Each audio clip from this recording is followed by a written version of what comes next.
চড়া মূল্যস্ফীতির চাপে পিষ্ট সাধারণ মানুষ বোঝেন না বাজেটের মানে।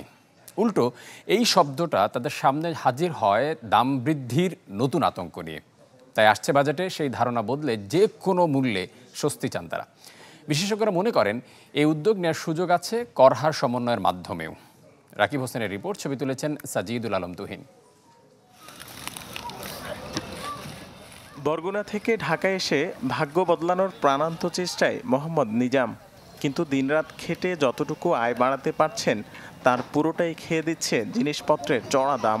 তাই তার আশা এটি নিয়ন্ত্রণে কার্যকর উদ্যোগ থাকুক আসছে বাজেটে। কাম করে 800-900 টাকার বাজার করতে হয় 1200 টাকার 1500 টাকার। আমরা চাই জিনিসের দাম একটু সহন পর্যায়ে আর কমলে আমরা কিনতেও পারবো, খাইতেও পারবো, আমাকে কিছু ইনকামও হইব।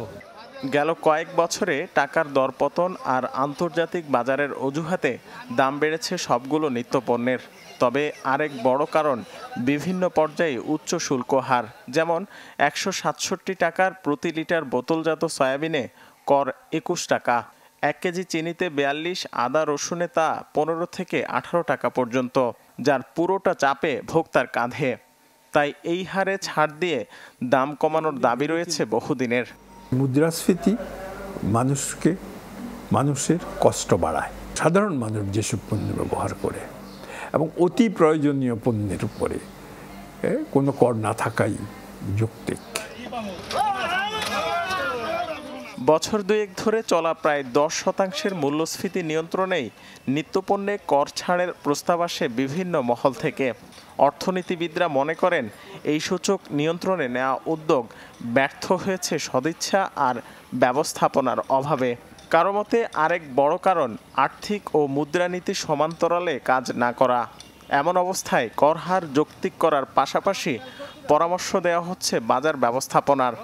কতিপয়ের উপরে নির্ভরশীলতাটা বাজারে পণ্য মূল্যের ক্ষেত্রে একটা প্রভাব ফেলে। সরকারও এক ধরনের অসহায় বোধ করেন। সেক্ষেত্রে যেটা দরকার যে এই ধরনের বড় আমদানিকারক বা বড় উৎপাদকের বাজারের ইনভেস্টমেন্ট বা বিনিয়োগের বা সেলসের ঊর্ধ্বসীমা ঠিক করে দেওয়া দরকার।